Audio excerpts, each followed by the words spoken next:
فرض جہاد اس وقت ہوتا ہے جب وہ کوئی ایکشن لیتے ہیں. جیسے آج میرے خیال سے کل وہ جڑا والا کا جو واقعہ پیش آیا.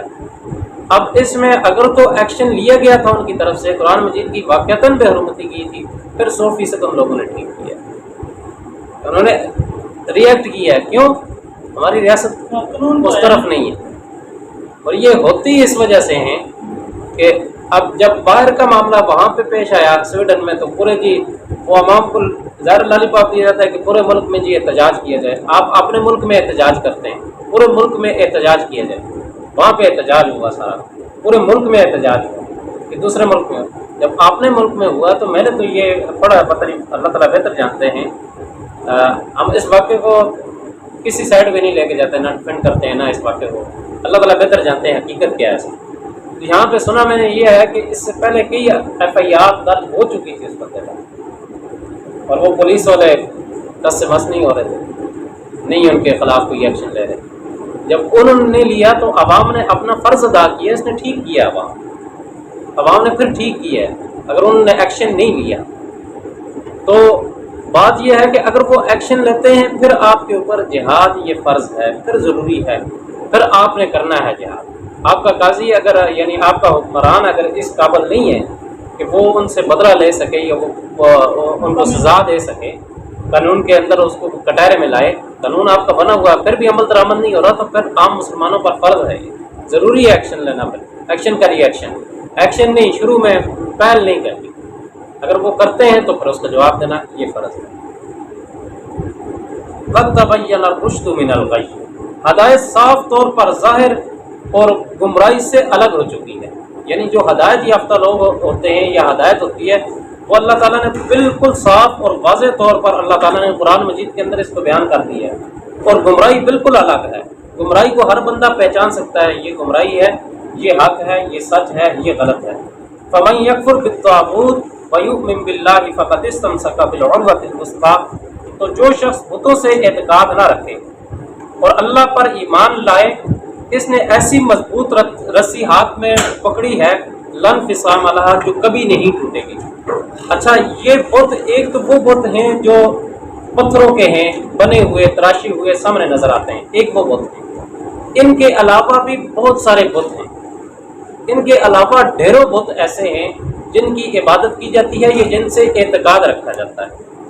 مثال کے طور پر بت انسانی شکل میں بھی ہیں، ہو سکتے نہیں ہیں، موجود ہیں، لوگ ان سے اعتقاد رکھتے ہیں. اللہ کے علاوہ کسی پر بھی، آپ کسی نبی پر بھی یہ عقیدہ نہیں رکھ سکتے کہ یہ نبی ہمارے کاموں کو حل کرے گا. اگر ایسا اعتقاد ہوتا تو پھر اللہ کے نبی صلی اللہ علیہ وسلم سب سے پہلے وہ اللہ سے مدد نہ مانگتے. آپ کو پتہ ہے بدر کے اندر، احد، حنین، جہاں بھی نبی علیہ الصلوۃ والسلام گئے ہیں تو نبی علیہ الصلوۃ والسلام سب سے پہلا کام کیا کرتے تھے کہ وہ صحابہ اکرام کو بھی اور خود بھی یہ کرتے تھے کہ وہ سب سے پہلے کہتے تھے کہ 2 نفل پڑھیں، آپ اللہ سے مانگیں، اللہ سے مانگیں، 2 نفل آپ پڑھیں. یہ اعتقاد ہے. یہ اعتقاد کسی اور سے رکھنا یہ بت پرستی میں آتا ہے. کسی اور سے کہ نبی علیہ الصلوۃ والسلام خود، بلکہ بدر کے بارے میں اور احد کے بارے میں آتا ہے کہ پوری رات آپ علیہ الصلوۃ والسلام سوئے نہیں اور خیموں کے اندر وہ اللہ رب العزت سے دعائیں مانگتے رہے کہ یا اللہ ہماری مدد فرما، ہماری مدد فرما. یہ نبی علیہ الصلوۃ والسلام ہیں. تو اگر نبی علیہ الصلوۃ والسلام اللہ سے مانگتے ہیں تو بدرجہ اولیٰ باقی جتنے بھی لوگ ہیں وہ ظاہر ہے، جتنے اولیاء اللہ ہیں یا صحابہ اکرام ہیں، اہل بیت عظام ہیں، جتنے بھی لوگ ہیں وہ بھی اللہ سے مانگتے ہیں. تو کسی اور سے اعتقاد رکھنا کہ یہ ہمارے کاموں کو حل کر دے گا، اگر نبیوں کے لیے نہیں رکھا جا سکتا تو پھر کوئی اور جو بھی ہو، کسی بھی کھیت کی مولی ہو، اس سے اعتقاد رکھنا یہ دین اسلام سے کھلم کھلا بغاوت ہے. کام جو کرنا ہے وہ اللہ تعالیٰ نے کرنا ہے. ہاں، سبب کوئی اور بن سکتا ہے. جیسے میں کہتا ہوں کہ ذاکر صاحب یہ قرآن مجید مجھے یہاں سے مجھے دے دیں، آپ نے اٹھا کے دیے، یہ آپ سبب بنے ہیں. پیچھے حکم اللہ تعالیٰ کیا ہے؟ اللہ تعالیٰ اگر یہ حکم اپنا سلب کر لیں، جیسے ہم نے پیچھے بھی پڑھا تھا کہ حضرت ابراہیم علیہ الصلوۃ والسلام وہ چھری کو چلا رہے ہیں، چھری کے اندر صفت ہے کاٹنے کی کہ وہ اس کو کاٹے، لیکن وہ نہیں کاٹ رہی. امر اللہ کا نہیں ہے، نبی ہیں، چاہت تو ہے نبی کی بھی، لیکن اللہ کا امر اس میں شامل نہیں ہے. اس طرح حضرت ابراہیم علیہ السلام کو آگ میں ڈالا جا رہا ہے۔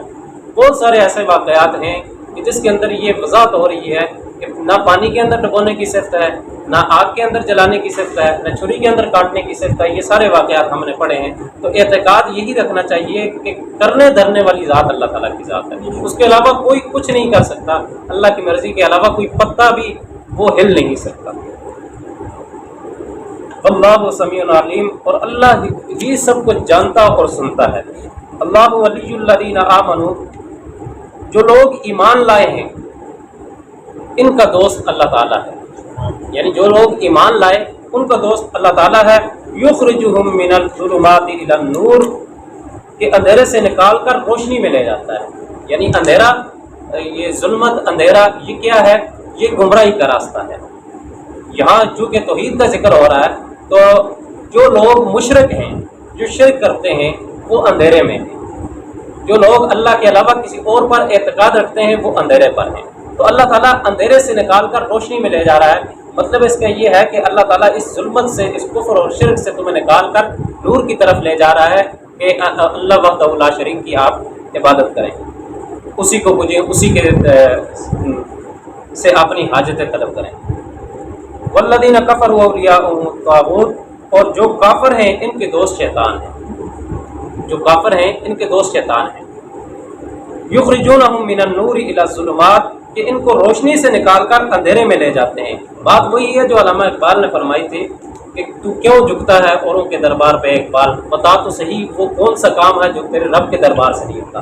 اب یہ دیکھیں، یہ جو کافر لوگ ہیں یہ یا شیطان لوگ ہیں، یہ کہتے ہیں اللہ سے نہ مانگیں، آپ اس کے پاس جائیں اور اس کا واسطہ دیں اور اس کا واسطہ دیں اور اس کا واسطہ دیں، اور پھر مثالیں وہ سیڑھی ہے، سیڑھی سے چڑھ کے اوپر جائیں تو اوپر جائیں اوپر جائیں، پتہ نہیں کیا کہ وہ ایک لمبی چوڑی بہرحال بحث ہے۔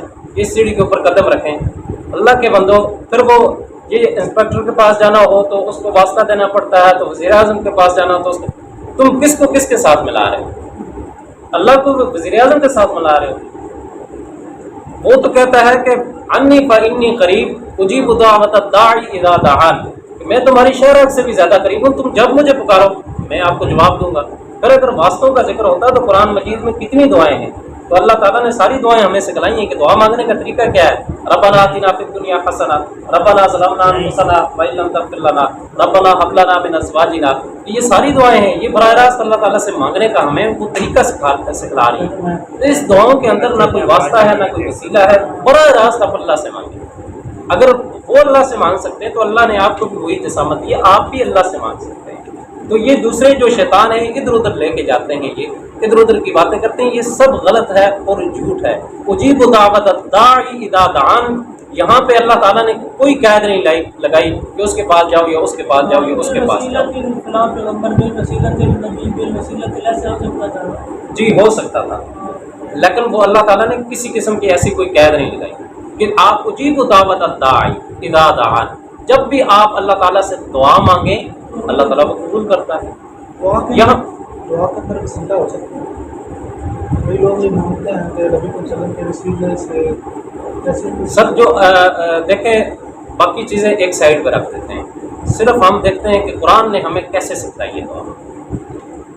اللہ کے صفاتی ناموں کا وسیلہ دیا جا سکتا ہے۔ ہاں جی، اللہ تعالیٰ کی صفات وسیلہ دیا جا سکتا ہے، جائز ہے، لیکن اس کو فرض یا ضروری نہیں سمجھنا چاہیے۔ اللہ کے انبیاء کا وہ ایک واقعہ آتا ہے جس کی وجہ سے اس وسیلے کو جائز قرار دیتے ہیں، ٹھیک ہے۔ وہ واقعہ وہ جب وہ تین لوگ وہ ایک غار کے اندر بند ہو گئے تھے، تو وہ آپ نے سنا ہوگا، تو اس میں سے ایک نے واسطہ دیا کہ میں نے فلاں نیکی کی تھی، اس نیکی کی وجہ سے مجھے یہاں سے نکال دیا جائے، اور پھر وہ تھوڑی سی غار کھل گئی۔ وہ بچپن میں بھی اکثر میرے خیال سے کسی کتاب میں نے پڑھا تھا۔ پھر دوسرے نے اپنے وہ دوسری نیکی کا اظہار کیا، وہ حدیث کے اندر بھی ہے، مطلب مستند واقعہ ہے۔ تو اب اس وجہ سے یا اس طرح کی ایک آدھ اور حدیث ملتی ہے، لیکن یہ قید نہیں ہے کہ آپ نے یہی کرنا اور تب کرنا۔ اس سے بہتر یہ ہے کہ آپ قرآن مجید کا جو راستہ ہے اس کو آپ اختیار کریں، اللہ تعالیٰ سے ایسا تعلق بنائیں کہ آپ بس خود مانگیں اللہ تعالیٰ سے۔ اولئک اصحاب النار هم فیہا خالدون، یہ لوگ شیطان جو ہیں جو اللہ کے علاوہ دوسروں کی طرف ہمیں لے کے جاتے ہیں، فرمایا یہ لوگ جہنمی ہیں، جہنم والے ہیں، ہم فیہا خالدون، وہ اس میں ہمیشہ ہمیشہ رہیں گے، یعنی ان کو پھر نہیں نکالا جائے گا۔ وہی بات ہے کہ ان الشرک لظلم عظیم، اور ان اللہ لا یغفر ان یشرک بہ ویغفر ما دون ذلک، کہ اللہ تعالیٰ چاہے جس بھی گناہ کو معاف کر دیں لیکن شرک اللہ تعالیٰ کبھی معاف نہیں فرماتے۔ ہاں اس کے لیے سچی توبہ کی ضرورت ہے کہ مشرک اپنا وہ سارا جتنے بھی مشرکانہ فعل ہیں ان کو چھوڑ کر سیدھے راستے پر آ جائے، تو یہ ایک ہے کہ وہ توبہ کر لے مرنے سے پہلے۔ اگر وہ اسی حالت شرک میں مر جاتا ہے تو پھر اس کی معافی نہیں ہے۔ اللہ تعالیٰ فرما رہے ہیں اعلان کھلا اور واضح اعلان ہے کہ اللہ تعالیٰ جس کی چاہے مغفرت کر دیں لیکن مشرک کی اللہ تعالیٰ مغفرت نہیں فرمائیں گے۔ اور یہ چیز ایسی ہے، شرک کرنے والے، آگے یہ نمرود کا بھی واقعہ آ رہا ہے کہ اللہ تعالیٰ اس کو کبھی پسند نہیں کرتے۔ لیکن یہ صرف ایک اللہ تعالیٰ نے اپنی یہ صرف ایک انسان کے اندر رکھی کہ انسان بھی اپنے ساتھ کسی کو شریک برداشت نہیں کر سکتا۔ بیویاں ہیں، کون شخص یہ چاہتا ہے کہ میری بیوی کے ساتھ میرے ساتھ کوئی اور میرا جتنا قریبی مرضی ہے دوستوں وہ آ کے سو جائے؟ کون شخص یہ برداشت کرے گا؟ جتنا قریبی مرضی ہو کہے گا نہیں، یہ قریبی ضرور ہے لیکن یہ میری بیوی کے ساتھ اس کے معاملات میں نہیں برداشت کر سکتا، کبھی نہیں برداشت کر سکتا۔ 100 سال کی آپ کی دوستی ہو اور اس میں ایک مرتبہ آپ کو شک بھی ہو جائے نا کہ یہ میری بیوی کے ساتھ ہنس کے بات کرتا ہے یا کچھ، آپ مسلمان ہیں، غیرت مند ہیں، آپ کبھی اس چیز کو بھی برداشت نہیں کریں۔ جب انسان اتنی سی بات کو برداشت نہیں کر سکتا، واللہ احکم الحاکمین ہے، وہ اپنے ساتھ کسی شریک کو کیسے برداشت کرے؟ تو یہ بہت بڑا گناہ ہے، اللہ تعالیٰ ہم سب کی حفاظت فرمائے۔ اور دوسرا ہے، ایک تو شرک ہے، دوسرا بدعات ہے۔ یہ دونوں چیزیں، بدعت کے بارے میں بھی یہ ہے کہ جو شخص بدعتیں کرتا ہے، بدعت کو کے اوپر چلتا ہے، وہ بغیر توبہ کے وہ مرتا ہے، اس کو توبہ نصیب نہیں ہے۔ کیوں؟ توبہ اس کام سے انسان کرتا ہے جس کو وہ برا جانتا ہے۔ ایک چیز ہے انسان اس کو اچھی سمجھ کے کرے گا، وہ کہے گا یہ بہت اچھی چیز ہے، اس سے وہ کیسے توبہ کر سکتا ہے؟ ہاں جی، اس کے ذہن میں یہ چیز ہوگی کہ میں تو اچھا کام کر رہا ہوں، اچھے کام سے توبہ نہیں کی جاتی۔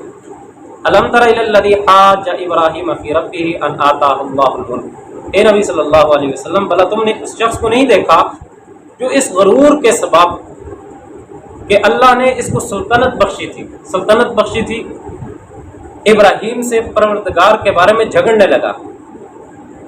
اذ قال ابراہیم ربی الذی یحیی و یمیت، کہ جب حضرت ابراہیم نے کہا کہ میرا رب تو وہ ہے یحیی و یمیت، جو زندہ کرتا ہے اور پھر مارتا ہے، جو پیدا کرتا ہے اور پھر مارتا ہے، یعنی جتنی بھی مخلوقات ہیں اس میں انسانوں کے لے لیں کہ انسانوں کو پیدا کرتا ہے اور وہ مارتا ہے۔ یہ حضرت نمرود اور حضرت ابراہیم اور نمرود کے بارے میں یہ ہے کہ حضرت ابراہیم کا مکالمہ جو نمرود کے ساتھ ہوا تھا اس کا یہ ذکر ہو رہا ہے کہ حضرت ابراہیم نے نمرود سے کہا تھا کہ دیکھ میرا رب تو وہ ہے، جب آگ میں ڈالا گیا تھا اور آگ سے پھر جب نکالا تو حضرت ابراہیم کی پھر ملاقات ہوئی نمرود کے ساتھ، تو وہاں ان کا مکالمہ ہوا، اور مکالمہ یہ ہوا تھا کہ حضرت ابراہیم نے کہا تھا کہ میرا رب تو وہ ہے جو انسانوں کو یا تمام مخلوق کو زندگی بخشتا ہے، یعنی ان کو پیدا کرتا ہے پھر ان کو مار دیتا ہے، وہ جس کو چاہتا ہے زندہ کرتا ہے، جس کو چاہتا ہے مار دیتا ہے۔ تو نمرود نے کہا کہ دیکھو یہ کام تو میں بھی کر سکتا ہوں، یہ کام میں بھی کر سکتا ہوں۔